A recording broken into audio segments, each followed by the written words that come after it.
Hello and welcome. My name's Nikki Kerr, and we're going to talk today about a little bit more about the key concepts and principles of assessment. For some of you, this will be the third video on your journey to becoming an assessor, and for others, it might be CPD, so continual professional development, sharpening the saw, as we say. So let's have a look. What we're going to do today is mainly going to be looking at the aspects required, the criteria required for Learning Outcome 2 in Unit 1. So let's just have a look here. So by the end of today, you're going to understand the different types of assessment methods. So what you'll be able to do is to be able to compare the strengths and the limitations of a range of different assessment methods with reference to the needs of the individual learners. So let's first of all look at the needs of the individual learners. Okay, so what are these needs? Okay, when you first meet your learners, you're going to start to get to know them, and it's really important to get to know their learning style. And you're probably going to use something like a VARC, a test which will help you to understand if they're visual, audio, reflective, or if they're kinesthetic, they like to do things with their hands.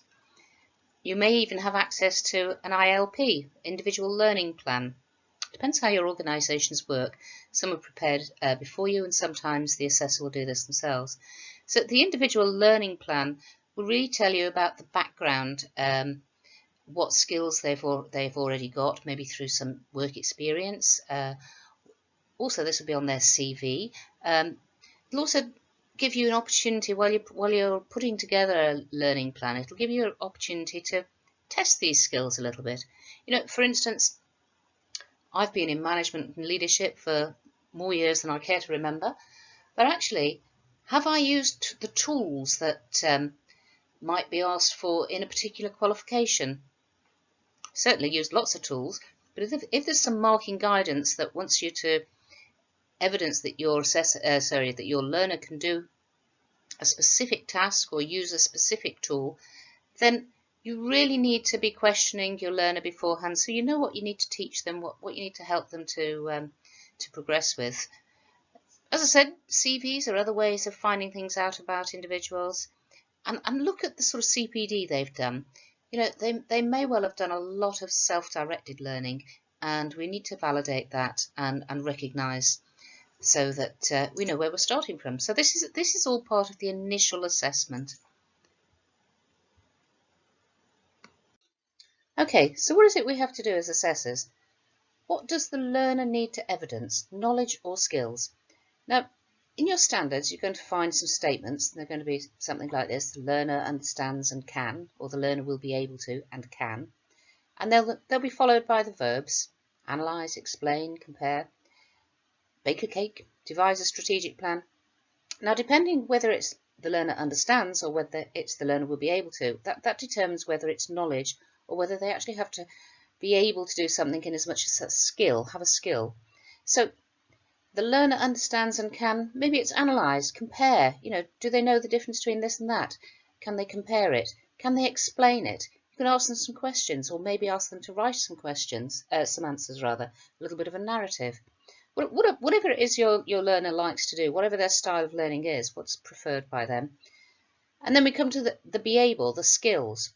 Okay, a learner will be able to bake a cake. Now, quite obviously, they could write forever about baking a cake, but it doesn't mean they can do it. So the best way to evidence that is to see it. Or perhaps you've got a reliable witness testimony, but we'll talk about that a bit later. And you can write down what it is you saw that helped you to decide that. Or it could be devise a strategic plan. Now, you may not see that they've devised this strategic plan. It may come up in their portfolio, but you will see the product. And as long as you can make sure that the product is their own, and perhaps ask them a few questions about it as well, just to make sure it is their own valid work, then a learner is able to devise a strategic plan, could come up within an assignment. And as I say, we'll talk about this a little bit more in the next slide, just the choices that you have. Okay, so what are these different methods of assessment we've been talking about? We've got a range down here. You'll probably come out with some more yourself at some point, but these are the main ones. APL and RPL, so that's acquired prior learning and recognised prior learning. So this is what they've done before. APL might even be self-directed, CPD type stuff, or recognised prior learning could be a certificate. Maybe they've done something very similar. and you have to check these and make sure that whatever they've done or they claim they've done is relevant to the qualification that they're doing at the moment. And perhaps just ask them a few questions around this, but check it against the standards and make sure it really is going to be recognisable. Observation, witness testimony, sometimes that's abbreviated, mostly it's abbreviated WT. Examining work products, WP. Questioning the learner, and this can be written or verbal. Professional discussion, that's a great one. Role play or simulation or scenario. Now be careful with this. Some qualifications and some awarding bodies don't want you to do simulation. They won't allow that. Things have to be observed or evidenced in a real work situation. So just check your standards there. And assignments, reports, case studies, reflective accounts. Lots of knowledge-based stuff in there. In fact, your assignments may well have lots of different types of assessments within it. Assessment methods rather. Lots of opportunities for people to demonstrate their knowledge or skills. That could be part of an assignment, that they have to do something or produce something. So let's just go on and have a look at these in a bit more detail. Okay, so observation. A great opportunity to check that somebody has the skills required to meet the criteria. When you're watching somebody do something, you can see on the side there, this person's taking notes, and that's the job of the assessor, to take down some notes and actually detail what the learner did that met the criteria you're assessing. And this isn't just practical, as in maybe baking a cake, something like that. It's also a good observation. It's a good way to observe and take notes for meeting, to assess behaviour, or again to assess, perhaps in a manager's meeting, to assess the fact that they're able to discuss a subject, they're able to compare it, contrast it, anything like that. And again, you'll write down exactly what went on that helped you to decide that they met the criteria that you're assessing. Of course, the weakness for this is that it's time consuming, and it may not demonstrate an in-depth knowledge. It could be that you observe somebody and you might even back this up with some question and answers around anything that you're unsure of. And another weakness here, maybe not so much a weakness, but another thing that you have to consider is that it has to be planned carefully. You have to ensure that everything that needs to take place is going to be able to take place. So if you need a particular environment, you need particular tools, or you might even need permission or to arrange to ask your learners to arrange a meeting or to arrange to have other people involved.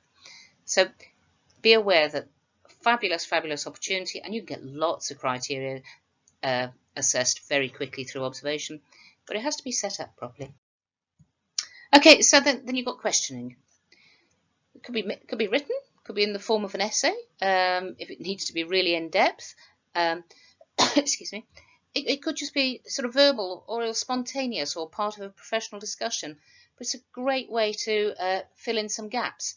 Perhaps somebody isn't perhaps getting to the point on something, and you can just be very direct and ask them a question, and they give you the answer very succinctly. So great gap fillers. You can even use multiple choice, certainly for your sort of level 1s, maybe level 2s, and it's useful for objective testing when there can only be one correct answer. But obviously this can be guessed, so there's weaknesses there. So be aware that questions, great gap fillers, and actually your learners might really enjoy answering questions rather than being sent off to write an essay or write an assignment or something, because it helps them to keep focused. Not a terribly reliable method for demonstrating that somebody can do something, though. If somebody's talking about something, telling you how it's done, doesn't necessarily mean that they can do it. So let's just have a quick recap. Is it valid? Which of the following assessment methods would be a valid way to assess that somebody is able to do something? You might think to yourself, well, I'll ask them a series of questions. Really? Probably lead to a scenario or a case study to really demonstrate that they're able to do something. Work products. Actually, you have to really make sure it is their own work, and often that can be validated by a witness testimony or a professional discussion. I'll observe them. Yes, observation. Observation is a very valid way to make sure somebody's able to do something. And I'll get that reliable witness testimony. Be careful that whoever it is that you're relying on for that reliable witness testimony actually understands what good looks like. Okay, if it's one of their colleagues who is already aware of the standards and they're experienced in something, then they'll be a pretty reliable witness testimony. If it's one of their managers, even better. I'll ask them to write an assignment. Now, what's that assignment going to do? It really depends what context it is. Usually an assignment is a collection of evidence. It may include case studies, and those case studies will be in context perhaps of their working experience or their current workplace. And then that can be backed up with work products and a little professional discussion, which is going to help you to understand what those work products relate to. So yeah, you can get a lot out of assignments, but don't rely on them. It's very time consuming for a learner and it may not be their first choice of learning. Reflection, that's a learner account, and as long again as there is a secondary way to validate, then reflection can be quite an enjoyable way for a learner to present whatever evidence it is when they reflect on some work that they've done, particularly if they've done it really, really well. Okay, so we've covered quite a range of assessment methods there. And don't forget, as we said in the beginning, involve your learner, find out how your learner likes to work. It may well be that you're going through the standards with them and they say, oh, I did that yesterday or last week or last year even, as long as it's not too long ago. And you've got lots of opportunity there for witness testimonies, work products, and they can be used and validated. Or it could well be that they say, oh, I've got a meeting next week, how about you come and observe that? Or I'm doing something next week, come and observe that. Or perhaps they've even done a lot of research on a subject they're really interested in, and they'll get a great amount of pleasure writing an assignment. So involve your learner and make sure whatever assessment methods are fair, valid, and reliable, and that it's something that they really enjoy. That'll keep them motivated.